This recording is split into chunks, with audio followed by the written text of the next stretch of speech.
신명기 28장 1절부터 6절까지 말씀입니다.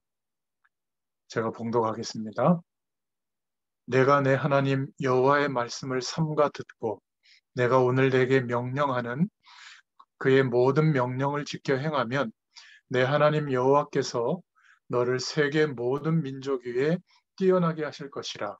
내가 내 하나님 여호와의 말씀을 청종하면 이 모든 복이 내게 임하며 내게 이르리니 성읍에서도 복을 받고 들에서도 복을 받을 것이며 내 몸의 자녀와 내 토지의 소산과 내 짐승의 새끼와 소와 양의 새끼가 복을 받을 것이며 내 광주리와 떡 반죽 그릇이 복을 받을 것이며 내가 들어와도 복을 받고 나가도 복을 받을 것이니라.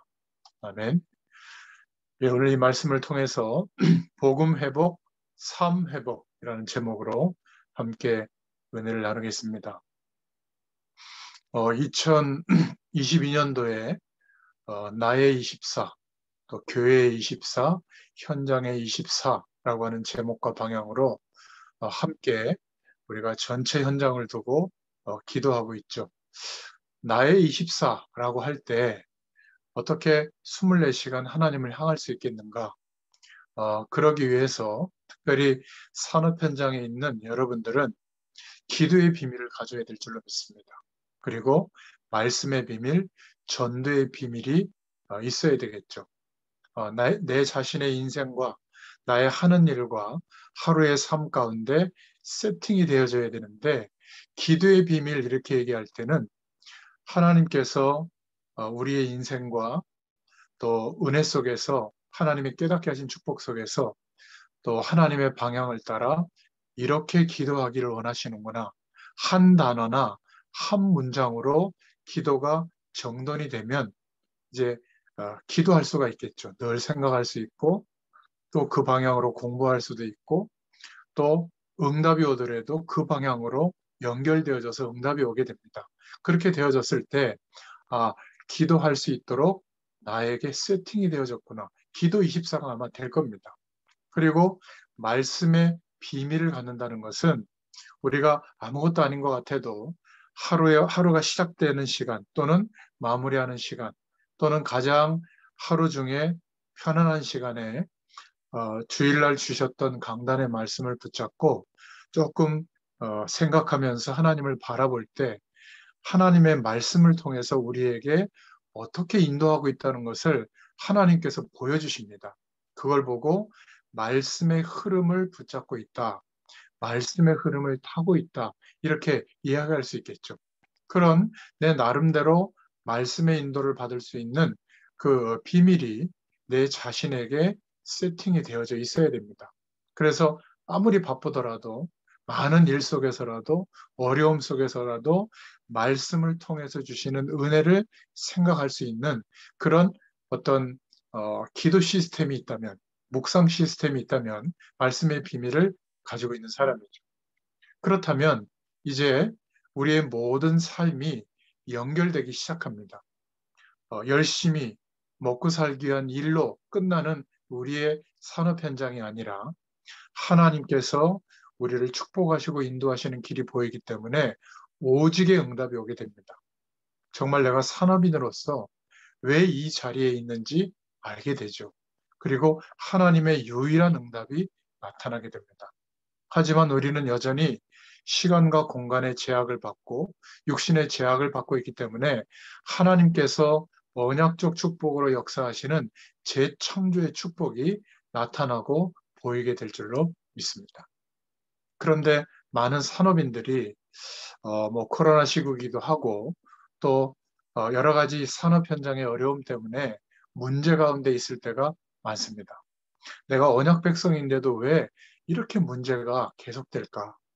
여러분, 문제가 올 때, 물론 우리가 그 문제를 해결할 방법도 찾아야 되겠지만은 그 속에서 하나님의 계획을 발견하셔야 됩니다. 어떻게 하면 그럴 수가 있죠? 예수 그리스도의 약속, 그 구원의 축복을 붙잡고 또 나를 부르신 그 이유를 붙잡고 깊이 하나님을 누리는 시간을 꼭 가지시기 바랍니다. 그러면 깊은 기도 속에서 모든 것을 하나님은 변화시켜 주십니다. 과거에 힘들었던 그 모든 상처들이 반드시 발판이 되도록 역사하실 겁니다. 그리고 계속 안 되는, 없는 것 같은 막막한 광야의 그 시간에, 오히려 갈등하는 그 시간에 우리의 모든 시선, 목표, 중심, 방법까지도 갱신할 수 있는 기회로 하나님이 축복해 주실 줄로 믿습니다. 당연히 우리의 미래는 하나님께서 완벽하게 준비해 놓으셨는데, 그 준비된 응답을 누리는 증거를 가지고 우리의 미래를 바라볼 수 있는 축복의 사람으로 하나님이 역사해 주실 줄로 믿습니다. 자, 그래서 오늘 이 배경을 두고 오늘 제 소요리 문답, 제 39문답, 40문답을 함께 보는 것이 좋은데요. 39문답에는, 문에는 이렇게 질문하고 있죠. 하나님께서 사람에게 요구하시는 본분이 무엇인가? 대답은 이렇게 대답하고 있습니다. 하나님께서 요구하시는 본분은 그 나타내신 뜻에 복종하는 것이다. 그러면서 40문에는 자기에게 복종하신 규범으로 처음 나타내신 것이 무엇인가? 예상할 수 있는 답이 나왔죠. 그 답은 도덕법이다. 이렇게 말하고 있습니다. 우리는 이 두 가지 내용을 가지고 중요한 응답을 꼭 받아야 되겠습니다. 사무엘상 15장 22절에 보면 순종하는 것이 제사보다 낫고 듣는 것이 수양의 기름보다 나으니 이렇게 말씀하고 있는데, 자, 오늘 질문하고 답안 내용에 우리는 나와 있는 것처럼 무엇에 순종해야 될까? 무턱대고 무조건 순종해야 될까? 그것은 아니죠. 오늘 첫 번째로 붙잡을 기도 제목입니다. 특히 신명기 오늘 28장 1절부터 6절에 읽었습니다마는 신명기 28장 1절부터 19절을 꼭 정독해 보시기 바랍니다. 여러분들이 원하는 모든 축복의 내용이 말씀으로 약속되어져 있는 본문이죠. 순종하면 들어가도 복을 받고 나가도 복을 받는다. 무엇에 순종하면 그럴까요? 하나님의 뜻에 순종하면 그렇게 된다고 했습니다. 그렇다면 하나님의 뜻이 뭔가? 이게 문제죠.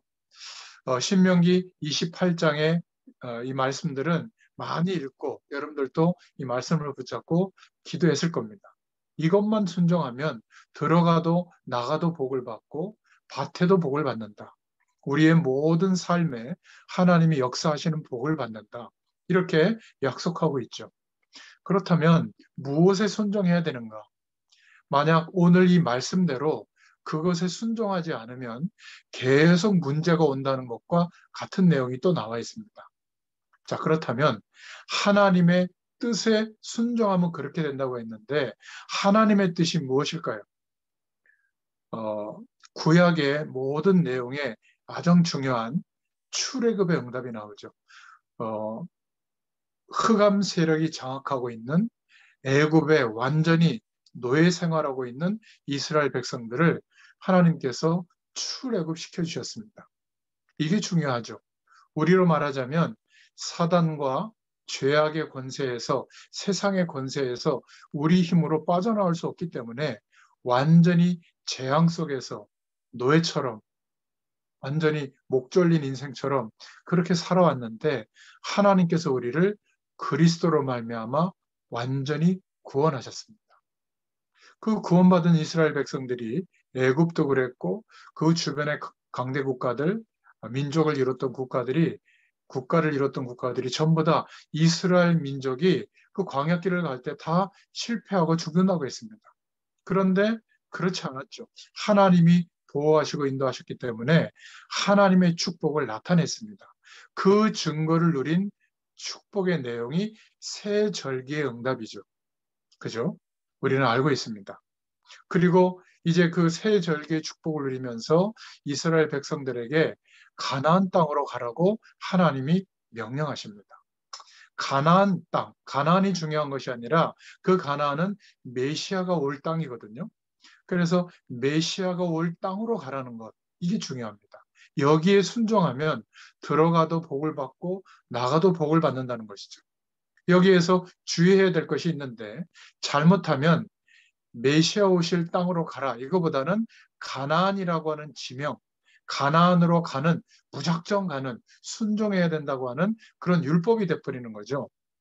우리가 하나님 바라봐야죠. 뭐 예배 잘 드려야죠. 기도해야죠. 그런데 그것이 잘못하면 복음의 축복과 하나님의 은혜의 축복을 놓치면 그 행위와 노력의 기준이 복음보다 위에 올라서는 특별한 기준이 돼서 그것 때문에 복이 오고 안 온 줄을 착각하는 율법주의가 돼버리는 거죠. 그래서 우리가 제대로 알아야 됩니다. 도저히 빠져나올 수 없는 애굽에서 빠져나왔다. 아무도 갈 수 없다는 광야를 걸어갔고 홍해도 건너고 요단도 건넜습니다. 그리고 유월절, 맥추절, 수정절을 다 지켜서 가나안으로 갔죠. 왜요? 그 가나안은 메시아 오실 땅이기 때문에 그 메시아가 오셔야 그리스도가 오셔야 땅 끝까지 하나님의 축복이 나타나는 세계 복음화가 되어지죠. 이 일에 순종하면 들어가도 나와도 복을 받는다. 지금 우리에게 적용하자면 세상이 멸망받는 이유가 무엇인가? 거기에서 해방받는 유일한 구원의 길이 무엇인가? 바로 예수님이 하신 그리스도의 일을 믿는 것이죠. 이 사실을 믿고 또 이 사실에 대한 가치를 믿고 하나님을 바라보면 하나님의 모든 생명력이 우리에게 임해서 하나님의 영광을 경험하는 인생으로 바뀌어지게 되는 축복이 오게 되죠. 이 축복을 누린 사람은 이제 땅끝까지 이 축복을 전하라. 여기에 순종하면 나가도 복을 받고 들어와도 복을 받는다. 오늘 그 약속을 말하고 있는 겁니다. 하나님의 복은 그럼 뭡니까? 하나님의 복은 이렇게 성경이 말하고 있죠. 민족 위에 뛰어난 자가 되게 하겠다. 어떻게 해요? 이 언약을 붙잡고 순종하면 모든 것을 축복하겠다고 약속하고 있죠. 오늘 신명기 28장 1절부터 19절이 그 내용입니다. 그런데 이 하나님의 언약과 방향, 중요한 기준에서 빗나가면 모든 것에 실패한다. 그런데 이 언약을 붙잡으면 모든 것에 축복하신다. 성에도 들판에도 또 3절에 보면 자기가 기르고 있는 짐승에게도 복을 내리겠다고 하고 또 4절에 광주리 떡반죽 그릇에도 복을 주겠다고 하고 원수들이 한 길로 왔다가 7길로 도망가게 하겠다. 그리고 창고에도 복을 내리겠다. 손으로 하는 모든 일에 복을 주겠다. 내가 사는 땅에서 성공하게 하겠고 만인이 두려워하겠고 때를 따라 비를 내리고 또 빌려줄지언정 빌리게 하지 않겠다. 이렇게 약속하고 있는 겁니다. 나가든지 들어오든지 복을 주겠다. 그런데 이 하나님의 약속, 하나님의 뜻에 순종치 않으면 땅도 저주받고 하는 일마다 저주를 받는다. 이렇게 말씀하고 있는 겁니다. 바로 중요한 하나님의 뜻, 그 언약 하나 때문에 이렇게 하시겠다고 말씀하신 거예요. 여러분, 이 언약을 꼭 붙잡을 수 있기를 바랍니다. 세상이 왜 멸망을 받을까? 거기에서 빠져나오는 길이 뭘까? 빠져나와서 이제 하나님의 영광을 경험한 우리는 무엇의 방향을 두고 살아야 될 것인가? 이 언약, 하나님의 뜻에 순종하면 당연히 축복이 오죠. 창세기 12장 1절부터 3절에 언약한 그 축복이 우리에게 실제가 될 줄로 믿습니다. 여러분, 2022년도에는 많은 축복이 올 것입니다. 하나님의 약속의 말씀으로 붙잡으세요.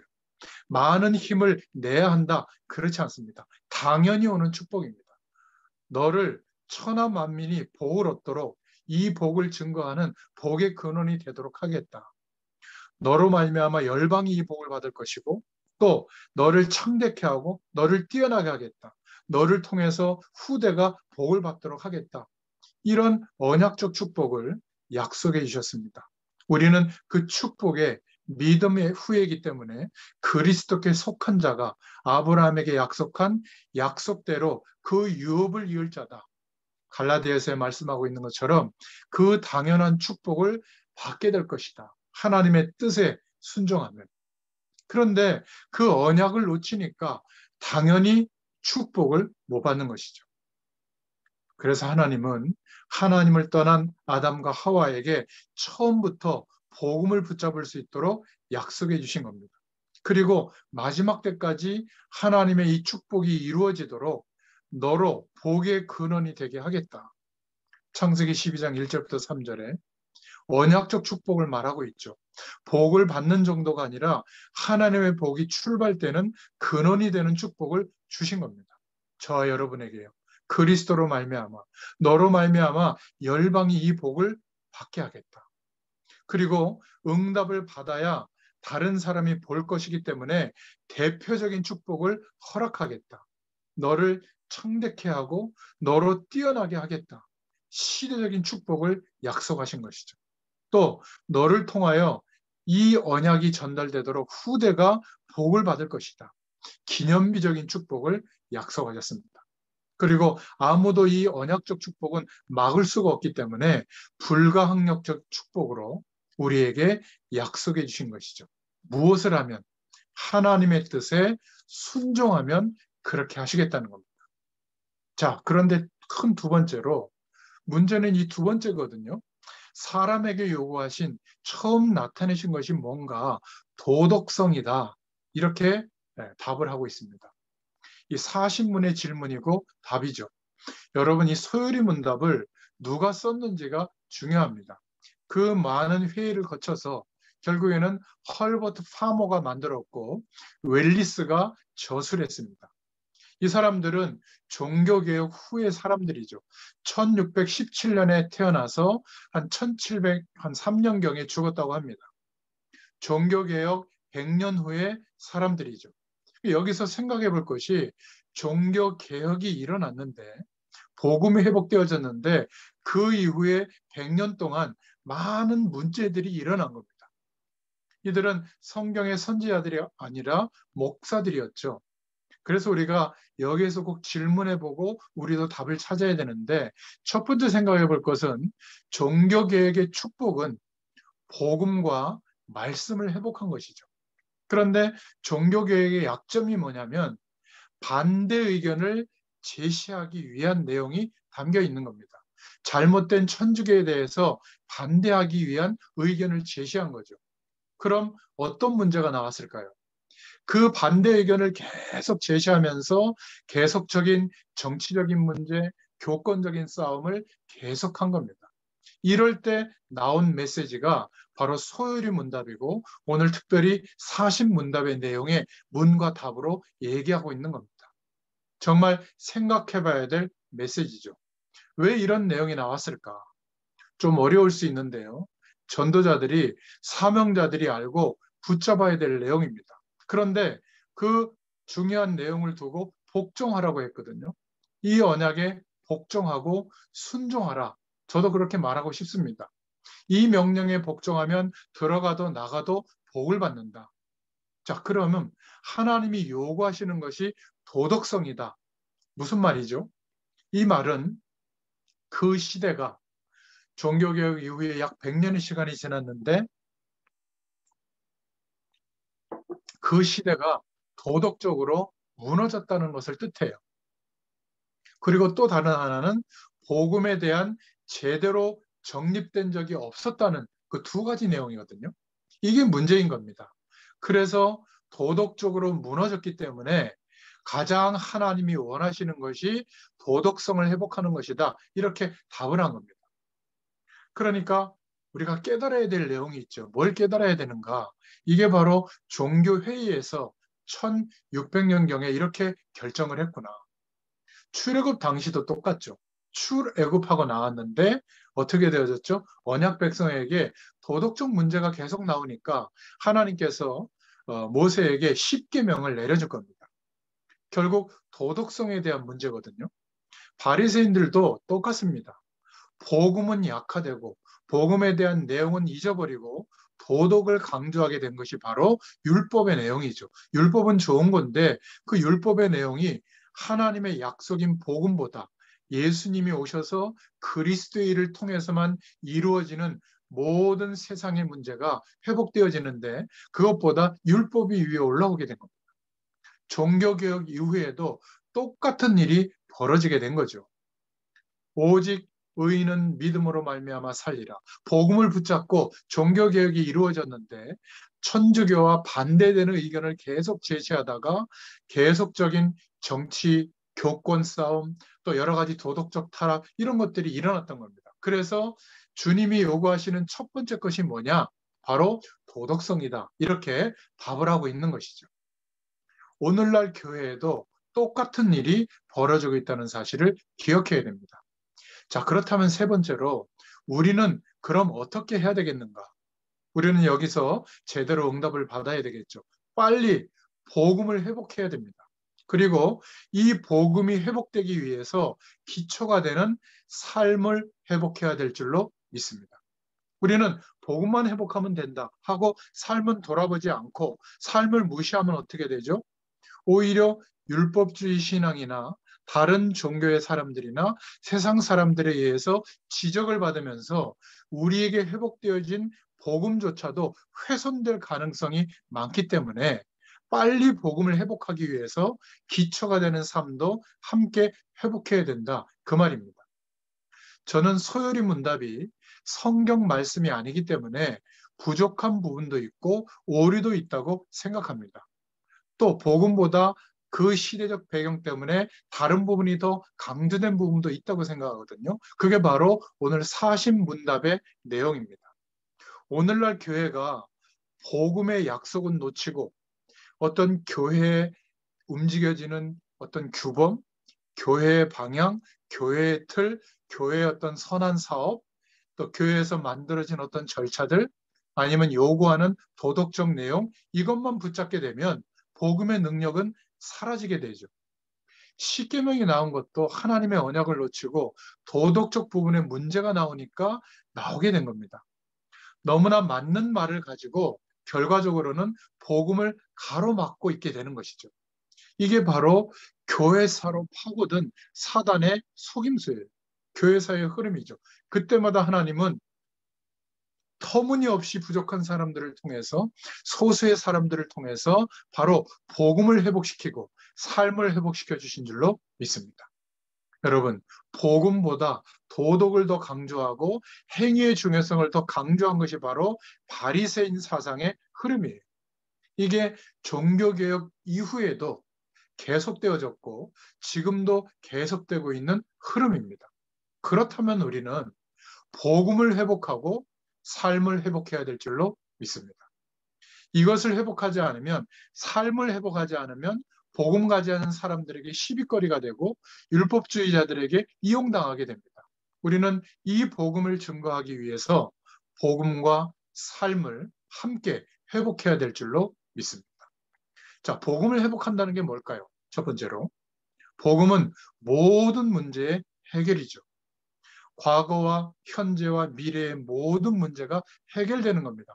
죄와 사망의 법에서 건져낸 바 되어져서 이제는 영원한 하나님 나라의 배경으로 옮겨지게 되는 것이죠. 그래서 내가 세상 가운데 살고 있지만 하나님의 임재하심과 하나님 나라의 배경이 우리의 삶의 근간이 되어지는 줄로 믿습니다. 또 이 복음 회복은 영원한 문제 해결이죠. 앞으로 다가올 모든 문제까지 해결된 겁니다. 여전히 우리는 문제 가운데 있는 것 같으나 전능자의 손 아래에 있고 하나님의 주권 아래에 있기 때문에 영적인 눈을 뜨고 24시간 하나님을 바라볼 수 있는, 주님을 의지하고 바라볼 수 있는 심령이 된다면 이 축복을 경험할 수 있습니다. 그래서 하나님은 예수 그리스도의 의로 인하여 믿는 자인 우리를 사단의 모든 권세와 죄의 권세에서 완전히 뽑아내신 줄로 믿습니다. 늪에 빠져 있는데 그거 원인 분석해서 그 하나씩 하나씩 해결해서 한 발 한 발씩 빠져나와라. 그게 도덕을 말하는 거고 행위를 말하는, 기준을 말하는 내용이거든요. 아, 그 늪에 빠져서 움직일수록 빠져들어가는데 네 스스로 한번 열심히 헤쳐나와 봐라. 그게 종교의 내용인 겁니다. 신앙 행위를 가지고 열심히 몰두하면 빠져나올 수 있다고 강조하는 것과 똑같은 것이죠. 우리 스스로는 빠져나올 수 없기 때문에 전적인 하나님의 은혜로 그리스도께서 죽으시고 부활하심으로 믿는 자들에게 그리스도의 의가 나타나서 완전히 해방시켜 주신 줄로 믿습니다. 하나님의 은혜죠. 다 해방되었는데 아직 해결되지 않는 것이 있죠. 뭐예요? 천국 가야 되는 것은 남아있죠. 또 주님이 땅끝까지 복음이 증거되어져서 주님이 재림하셔야 될 일도 남겨져 있습니다. 그래서 사단이 우리를 자꾸 속이는 겁니다. 마태복음 25장 41절에 마지막 때까지 계속 속이는 거죠. 이 도덕이 더 중요하다. 우리의 성실함과 열심과 최선과 그런 조건들과 덕목들을 지키는 것이 중요하다. 또 정반대로 그거 안 지켜도 된다. 복음이면 된다. 전부 희미하게 만드는 사단의 속임수인 줄로 믿습니다. 그래서 우리는 복음을 증거하기 위해서 복음을 회복하고 또 우리는 삶이 회복돼야 될 줄로 믿습니다. 자, 그렇다면 삶이 회복된다는 게 어떤 것일까? 거기에 적어놨는데요. 삶도 율법적이고 신앙도 율법적인 사람 어떻게 살아가겠습니까? 조건들, 지켜야 될 기준들 이게 복음의 내용보다 위에 올라와 있기 때문에 모든 것을 따지죠. 참 피곤하게 사는 인생이 될 겁니다. 그렇다고 도덕적이지도 않아요. 뒤에 가서 나쁜 짓 많이 할 겁니다. 왜냐하면 본인의 힘으로 죄의 유혹을 못 이기거든요. 또 어떤 삶이 있습니까? 삶은 굉장히 율법적으로 막 이렇게 따지면서 사는데 또 신앙은 복음이에요. 하나님이 다 하신다고 하면서 착하고 바르게 살아야 된다. 공부 그따위로 해서 되겠냐? 배우자, 그 연봉 그 정도 가지고는 안 된다. 어느 대학 나와야 된다. 부모 배경이 어때야 된다. 뭐 뚱뚱하면 안 된다. 그렇게 따지는 게 율법적이에요, 삶이. 근데 신앙은 오직 예수예요. 또 어떤 삶이 있겠죠? 삶은 복음적인데 이거 뭐 이래도 되고 저래도 되고 낙천주의인데 신앙은 율법주의입니다. 그러니까 11조 안에서 경제 문제 왔고 예배 주일 성수 안에서 어려움 당하고 있고 공예회 참여하고 모임 참여 안에서 공예회 참여 안에서 네가 문제가 왔다. 그러니까 신앙은 또 율법주의로 가는 겁니다. 그런 것을 우리가 지켜야 되지만 기준이 뭐죠? 우리의 기준은 복음이 기준인 겁니다. 그래서 삶도 복음적이고 신앙도 복음주의가 되어야 될 줄로 믿습니다. 용서하고 사랑하고 희생하고 너그러우면서도 그러나 이것이 전부가 아니라는 것을 알고 있고 그렇게 살아가는 삶을 살려고 노력하면서도 주님을 바라보는 삶, 내 힘으로 안 되기 때문에 24시간 예수 그리스도를 의지하는 삶, 이런 삶이 우리에게 회복돼야 될 줄로 믿습니다. 그러니까 신앙인의 삶이 세 가지 형태로 나올 수밖에 없는 것이죠. 비사회적이면서 율법주의적인 신앙인이 있습니다. 그러니까 사회의 모임이나 활동이나 또 방법이나 이런 거를 쫓아가지도 못하고 자발적으로 비사회성을 띠는 거죠. 이런 사람은 막 하나님의 말씀대로 살려고 지키고 노력하지만 늘 세상에서 낙오되는 삶의 형태가 갖춰지게 됩니다. 참 안타깝죠. 또 어떤 사람이 있습니까?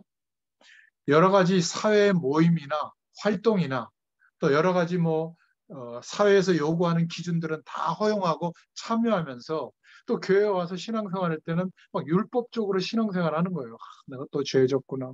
그러면 안 되는데 또 이렇게 하나님 앞에 드리고 헌신하고 막 교회에서 시키는 거 다 해야 되고 말씀에 시키는 대로 다 지켜야 되는데 이런 율법적인 신자도 있습니다. 이런 사람은 세상에 가면 늘 죄책감 들고 교회 오면 더 적극적으로 하나님을 바라보고 하나님의 축복을 구할 수도 없고 이러다 보니까 늘 갈등이 오게 되죠. 세 번째로 오는 삶의 형태는 사회적이면서 모든 부분에 참여하고 적극적이면서도 완전 복음이 아니면 안 된다고 하는 복음주의로 서는 사람. 이래야만 사회에서 증인으로 설 수 있게 될 줄로 믿습니다. 이런 말은 간단한 얘기가 아닙니다. 우리 사명자들, 우리 제자들이 꼭 갖고 있어야 될 중요한 선입니다. 우리 후대들에게도 또 사명자들, 현장에서 찾은 사명자들에게도 알려줘야 됩니다. 갈등이 너무 많죠. 신앙 양심에 걸리기도 하고 그러다 보니까 또 안 하면 뒤떨어지기도 하고. 그래서 우리는 그런 부분에 분명한 복음적인 삶이 뭘까? 분명한 답을 줘야 됩니다. 도덕성이 맞다면 굳이 예수 믿을 필요가 없겠죠. 도덕성이 전부라면. 이게 사단의 첫 번째 전략입니다. 다른 종교도 도덕을 강조합니다. 어떤 면에서는 기독 신자보다 유교적인 사람, 다른 종교의 사람이 더 도덕적일 수가 있어요. 우리는 도덕이 기준이 아니라 이 복음의 영광을 위하여 삶을 회복해야 될 이유가 있는 것이지, 삶의 그 기준 때문에 하나님의 영광이 임하고 안 임하고의 차이는 아닙니다. 우리의 기준은 복음인 것이죠. 꼭 기억해야 됩니다. 그래서 결론으로 좀 명심해야 될 것이 있는데, 오늘 서열이 문답의 이 39문답, 40문답을 보면서, 교회사를 보면서 반드시 답을 찾아내야 됩니다. 무엇에 순종하면 들어가도 나와도 하나님의 복을 받는가? 어째서 성경의 인물들에게는 기적이 일어났는가? 우리는 이것을 하나님의 약속으로 붙잡아야 됩니다. 성경에 홍해가 갈라졌는데 지금도 갈라지는가? 성경의 기적이 일어났는데 지금도 일어나는가? 아브라함의 가문이 붙잡은 언약이 창세기 3장 15절 여인의 후손이 오면 뱀의 머리를 상하게 할 것이다. 이 언약이죠. 또 방주를 만들어서 그 속에 들어가면 산다. 그리스도에 대한 약속입니다. 창세기 12장 1절부터 9절에 메시아 오실 땅, 가나안 땅으로 가라. 그리하면 복의 근원이 되도록 하겠다. 그런데 노예가 된 것이죠. 언약을 붙잡으면 기적이 일어나는데 노예가 된 것입니다. 그런데 다시 하나님의 약속을 붙잡으니까, 피의 언약, 피제사의 언약을 붙잡으니까 출애굽하게 되는 기적이 일어나게 된 것이죠. 이 말씀의 언약이 성취된 내용이 마태복음 16장 16절입니다. 주는 그리스도시요 살아계신 하나님의 아들이십니다. 이 약속을 믿는 자들에게 지금도 우리에게 홍해처럼 막혀있는 그 부분에 갈라지는 역사가 일어나게 될 줄로 믿습니다. 하나님의 영원한 언약, 그리스도 속으로 들어가면 지금도 여리고는 무너지고 우리의 무능은 고쳐질 줄로 믿습니다. 여러분 기억하세요. 사단의 전략은 도덕을 강조하고 율법을 강조하고 행위를 강조하는 겁니다. 하나님의 자녀된 우리를 넘어뜨릴 전략은 아무것도 없어요. 딱 하나 붙잡고 우리를 속이는 게 뭐냐면 도덕을 가지고 속이는 겁니다. 너 그따위로 살아서 되겠냐? 나 상관없어. 이따위로 살아도 돼. 뻔뻔하게 살아라. 불의를 저지르고 도덕적이도 않으면서 타락하고 있으면서도 괜찮다고 말해라. 그 말이 아닙니다. 도덕을 지키고 도덕성에 위배되지 않는 행동을 해라. 거기에 순종해라. 라고 여기에서 강조하고 있지만 우리는 복음이 회복되어야 된다는 전제를 두고 이 복음이 회복되기 위해서, 이 복음이 증거되기 위해서 도덕적 삶도 중요하다. 삶도 회복되어야 된다. 이렇게 언약적으로 붙잡을 수 있기를 바랍니다. 그러나 이것을 본분으로 둔 이 소위르 문답을 제정한 기록한 파모의 실수는 우리가 짚고 넘어가야 되는 것이죠. 그래서 이 문제가 계속 오게 된 겁니다. 복음을 회복해야 될 하나님의 이유보다 도덕성을 지켜야 될 그 중요한 강조점에 걸려들게 된 거죠. 사단의 전략에 걸려들게 된 겁니다. 사단의 전략은 율법이에요. 율법주의입니다. 너무 좋은 것인데 여러분의 행위, 이것을 걸고 넘어지는 것이 사단의 전략입니다. 그래서 우리는 구원을 받았기 때문에 이 부분을 언약적으로 붙잡고 이겨내야 될 줄로 믿습니다. 그래서 우리는 세 번째로 사회적이어야 돼요. 사회에서 증인으로 서야죠. 세상 가운데서 증인으로 서야 됩니다. 교회 안에서만, 예배당 안에서만 증인으로 서는 것이 아니죠. 사회적일 뿐만 아니라 문화적이어야 한다. 모든 사람들에게 필요한 삶의 증인으로, 하나님의 영광이 드러나는 증인으로 서야 될 줄로 믿습니다. 예를 들어 보겠습니다. 어떤 청년이 회사에 취직을 했는데 가면 뻔하잖아요. 뭐 일 끝나고 회식 같은 걸 하지 않습니까? 술집에 가서 당연히 하죠. 뭐 요즘은 맛있는 거 먹고 헤어지는지 모르겠지만 술집에 가서 거의 부어라 마셔라 합니다. 그런데 거기서 나는 예수 믿는다고 안 가거나 술을 막 거절해버리거나 이렇게 막 하면 분위기 다 망치겠죠. 나는 술을 마시지 않는데 그 청년이 그랬답니다. 같이 하고 싶어서 여기에 왔습니다. 술도 따라드리고 뭐 안주도 시켜드리고. 그런데 가만히 보니까 거기서 술 취한 사람들의 말을 들어보는데 사실 전부 힘들다는 것을 얘기하고 있는 것을 느끼게 된 겁니다. 또 이렇게 하면서 이 사람들이 술자리에서 회식 자리에서 서로 끌어주고 도와주는 인간관계가 맺어지는 것을 본 거예요. 여기 오지 않으면 소외될 수밖에 없구나. 그래서 그 다음 회식 자리, 술자리에 또 간 겁니다. 여전히 나는 뭐 술을 마시지 않습니다. 뭐 예수 믿기도 하지만 술 마시면 굉장히 알코올 분해력이 없어서 힘듭니다. 이러면서 술은 거절하면서도 뭐 그 분위기에 같이 이렇게. 그런데 술 취한 사람들을 다 차 태워서 보내드리고 또 차 가지고 온 사람은 자기가 술 안 마셨으니까 그 사람 집까지 운전해서 태워다 주고 이렇게 회식 자리에 계속 참여했는데 물론 손가락질도 좀 받았죠. 근데 한 몇 달이 지나고 나서 그 회사 사람들에게 아주 좋은 사람으로 이 청년이 소문이 난 거예요. 뭐 자기가 술도 안 마시면서 와서 장애인들을 챙겨주고 섬겨줬다고 말이죠. 그리고 얼마 지나지 않아서는 어려움 있는 사람들이 이 청년에게 찾아와서 상담도 하는 그런 사람이 있다는 것을 들었습니다. 여러분, 우리는 사회적이면서도 복음적인 사람이 되어야 될 줄로 믿습니다. 세상을 거절하고 동떨어져 나와서 불교인원처럼 산속에다 집을 짓고 살고 성경책만 보는 것이 성경적인 삶이 아닙니다. 우리는 삶이 회복되면서도 복음의 기준을 갖고 있는 사람이 되어야 될 줄로 믿습니다. 사단의 전략을 알아야 돼요. 복음을 갖고 있어 사회하고는 완전히 결별해. 그거는 사단의 속임수죠. 여러분, 외국은 다르다고 합니다. 술을 부어주고 마시라고 막 강요하는 것은 선진국에는 거의 없다고 하죠. 술은 자기가 알아서 마시는 거고요. 어떤 사람이 이야기하고 싶으면 술을 뭐 한 잔 정도 시켜놓고 그 술을 막 다 들이마시는 게 아니라 조금 마시면서 이야기를 주로 하는 것이 목적인 것이죠. 선교사님이 우리 한국에 들어와 보니까 막 술잔을 부딪히고 막 큰 막 접시나 대야 같은 데 따라가지고 막 술이 목에 찰 때까지 막 마시고 말이죠. 막 떡이 되도록 마시고.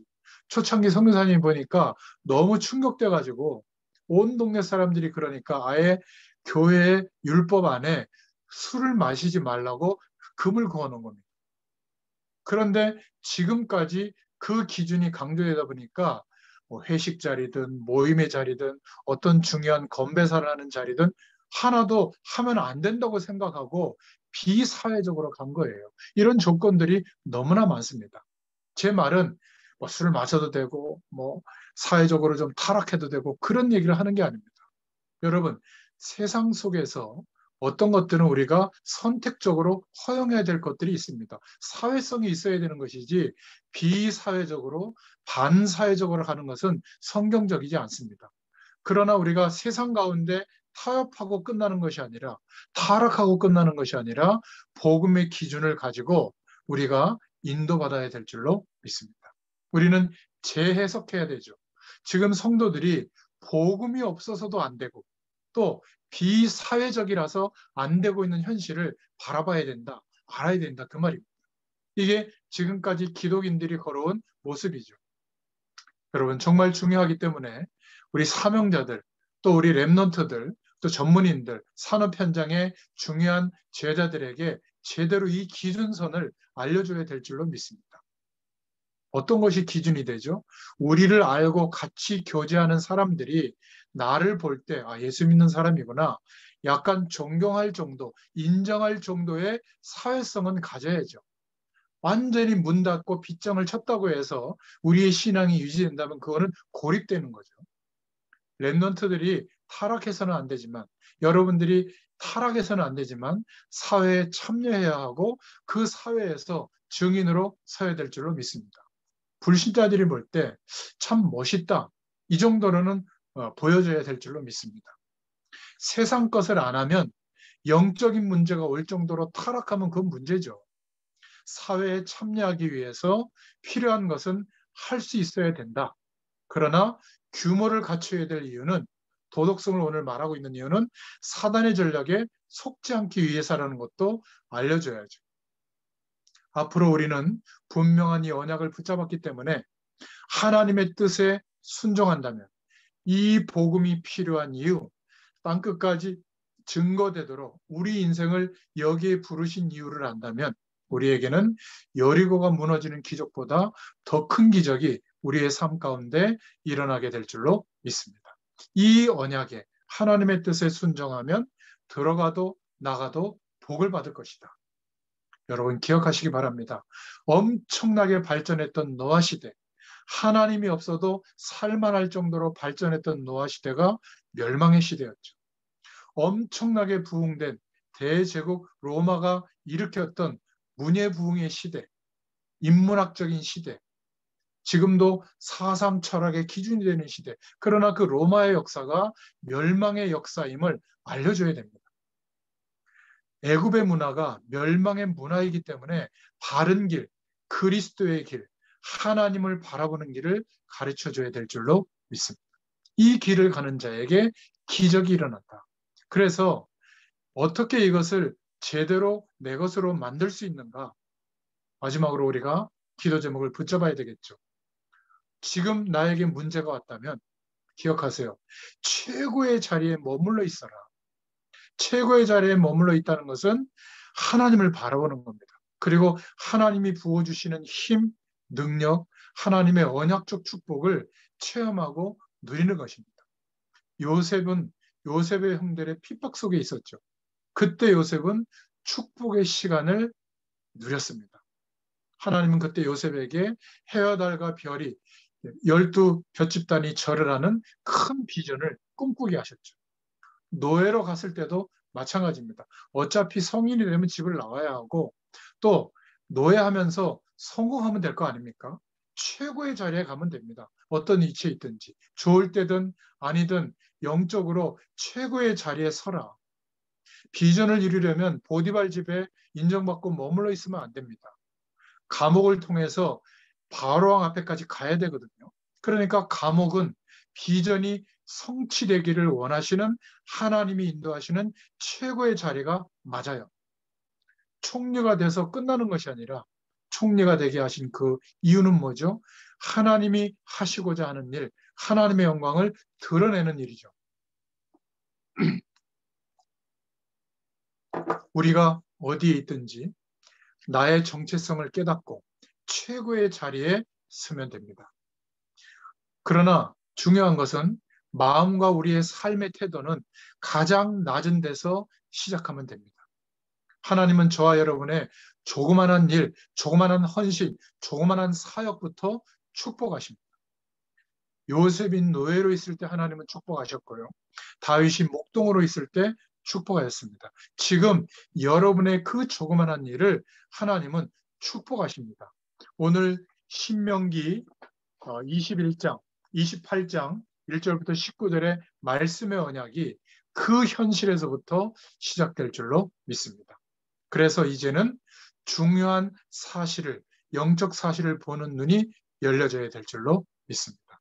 그 중에서 가장 중요한 것이 하나님의 시간표를 보는 눈입니다. 지금은 어떤 시간표인가? 복음이 끊어져 가고 있고 출애굽의 시간표와 똑같죠. 출애굽 이후에 타락한 시대와 같습니다. 지금은 하나님 없어도 살만하다는 문화의 기류가 완전히 장악하고 있는데 이 문화의 흐름과 영적 싸움해야 될 시간표인 줄로 믿습니다. 내가 왜 오늘 여기에 있는가? 하나님은 우리의 인생을 들어서 하나님의 영광을 나타나게 하시려고 영적 사실을 불러서 알게 하시려고 여기에 나를 부르신 거구나. 여러분 기억하시기 바랍니다. 왜 어려움을 광야의 길을 통과하게 하시는 줄 아세요? 우리가 바로 전무후무한 하나님의 백성을 우리 모든 사람들에게 알게 하시려고 그 시간을 허락하시는 겁니다. 전무후무한 응답과 우리 인생의 미래의 비밀을 보여주시는 줄로 믿습니다. 여러분, 복음이 회복되고 우리의 삶이 회복되는 가장 중요한 축복을 누리는 또 한 주간이 되시기를 예수님의 이름으로 축원드립니다. 기도합니다. 살아계신 주님, 감사합니다. 우리에게 언약적 축복이 회복된 줄로 믿습니다. 하나님께서 이 그리스도의 축복을 땅끝까지 증거하도록 우리의 인생을 부르시고 인도하시는 그 방향에 우리의 삶을 드립니다. 우리의 산업의 방향이 맞춰서 인도받기를 소원합니다. 하나님께서 이 하나님의 거룩한 뜻에 순종하는 자에게 하나님의 모든 복이 임하게 하실 줄로 믿습니다. 신명기 28장에 이 응답이 우리의 응답이 되게 하여 주시옵소서. 예수님의 이름으로 감사하며 기도드렸습니다. 아멘. 감사합니다.